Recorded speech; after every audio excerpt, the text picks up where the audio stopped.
Shalom. First and foremost, I want to give all praise, all honor, and glory unto Yahweh Bahashem, Yahweh Shah Bahashem, Rachak Wadash.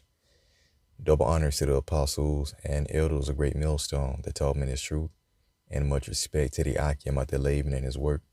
Peace and salutation to the hopefully elect that are scattered abroad across the four corners of the earth. To you I say, Shalom.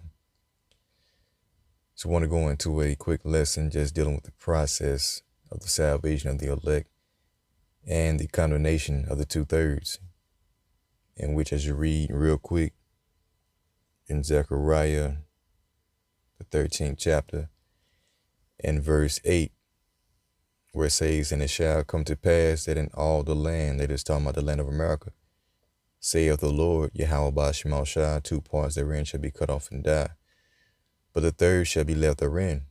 So here's the concept of the 2/3, okay, who will be cut off, and the 1/3 who will be saved. "And I will bring the third part through the fire," that's the elect.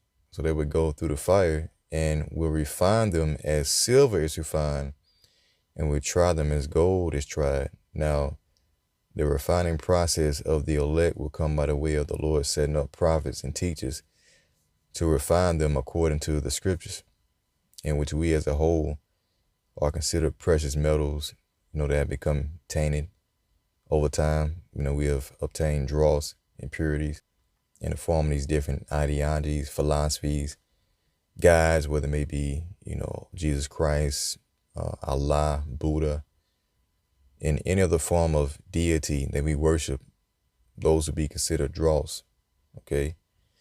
And so this word will purge us from that dross which had us polluted, within the mind.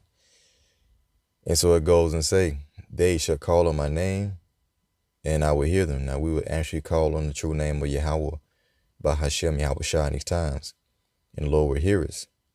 "And I will say, it is my people, and they shall say, the Lord Yahweh, Bahashem Shah, is my power."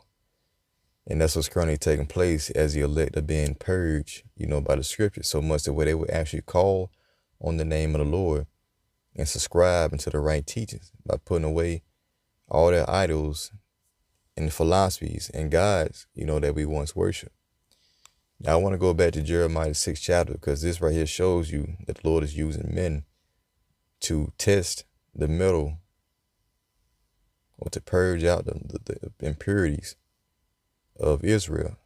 So when you go to Jeremiah 6 and 27, and we're going to read it in the NLT, it said, "Jeremiah, I have made you a tester of metals, that ye may determine the quality of my people." So as Jeremiah was set up to test the metal of Jake to see who would hearken and who would not, that would show what Jake was worth, basically. All right, Jake would pretty much put away their idols, and they would return back into the living power. And again, this is what the elect would do in these times, but the 2/3, they will reject it and continue on in their folly. So again, the word today, is the sifter, and the Lord is using men that he set up, starting from Apostle Har on down, with 100% truth, to refine the elect and to condemn the 2/3 who don't want to get right. So again, Jeremiah, I made you a tester of metals, that ye may determine the quality of my people. They are the worst kind of rebel, full of slander. Now we see a lot of Israelites resort to slander concerning the true men of the Lord, okay? In which they call us rapists, bums, black Hebrew Israelites, evil, amongst many other things as well, man. So these are the worst kind of rebels, all right, who rebel against who? Yahweh Ba'ashmal Shah. And rebel means, back to war. So they are as hard as bronze and iron, and they lead others into corruption, right? So they're leading a multitude of people, into corruption also with them, as they're slandering the truth, the word of Yahweh Ba'ashmal Shah, his prophets. So eventually, they're going to have to be purged out another way. So verse 29, "The bellows fiercely fan the flames to burn out the corruption, but it does not purify them, for the wickedness remains." So the Lord is comparing Jeremiah unto bellows, which pretty much purges out or heats up the fire to purge out the undesirables, all right? The dross, should I say. So when you look up bellows, Strong's H4647, it says Strong's definition, the bellows, i.e. the blower of a forge. Now when you do a simple Google definition, or when you look it up in the Google, this is what you get, all right? A device with an air bag that emits a stream of air when squeezed together with two handles used for blowing air into the fire. So this is used to heat up the fire to purge out those impurities. And so pretty much it's saying here that as you read again in verse 29, the bellows fiercely fan the flames to burn out the corruption. And this is this word going out fiercely, man, to warn Jake of their offenses, to stop worshiping idols, but it does not purify them, for their wickedness remains. So what does the Most High have to do at this point, seeing that you're not willing to hearken unto his men that he set up? So verse 30 says, I will labor them rejected silver, for I, the Lord Yahweh Shemashai, am discarded them. Now when you read this in the KJV, it says, reprobate silver shall men call them, because the Lord Yahweh Shemashai have rejected them. All right. Now I want to go into this word reprobate.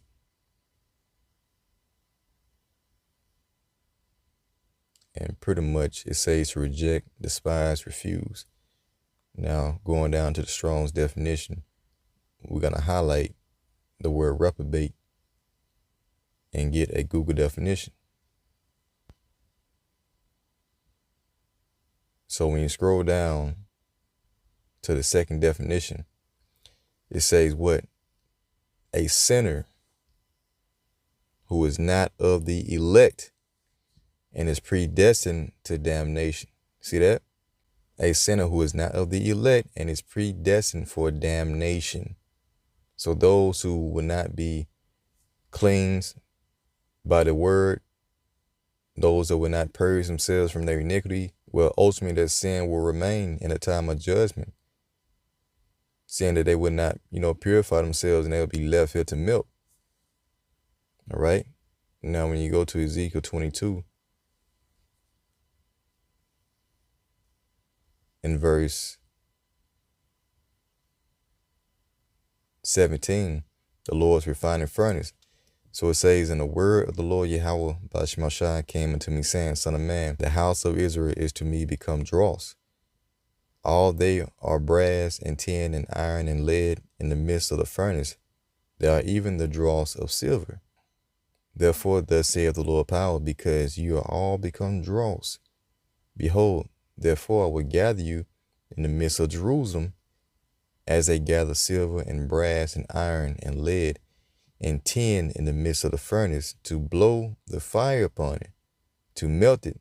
So will I gather you in mine anger, since you don't want to get right, and in my fury, and I will leave you there and melt you. Now he's going to leave you where?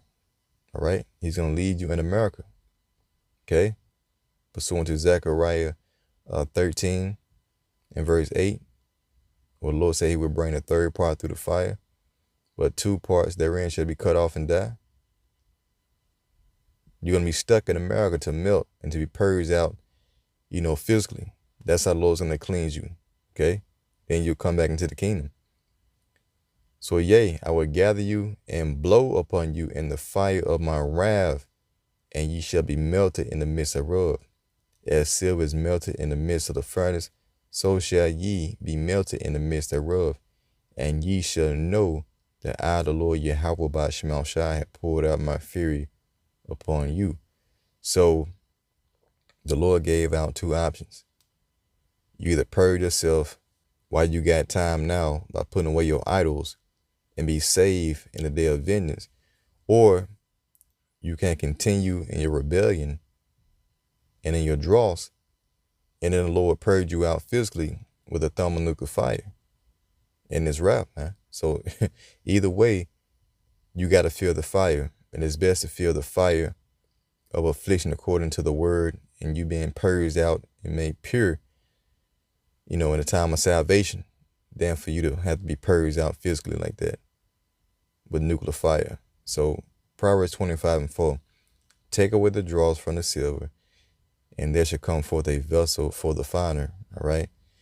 So the Lord is looking for vessels, that are going to be useful, pure vessels. And the only way that you can purge yourself is by you subscribing to the testimony of our Lord Yahweh Shai, which removes all that dross, dealing with the impurities of all these ideologies and philosophies, idols and gods, so on and so forth, that the Most High rejects. So, Lord willing, that was edifying. Until the next time I say, Shalom.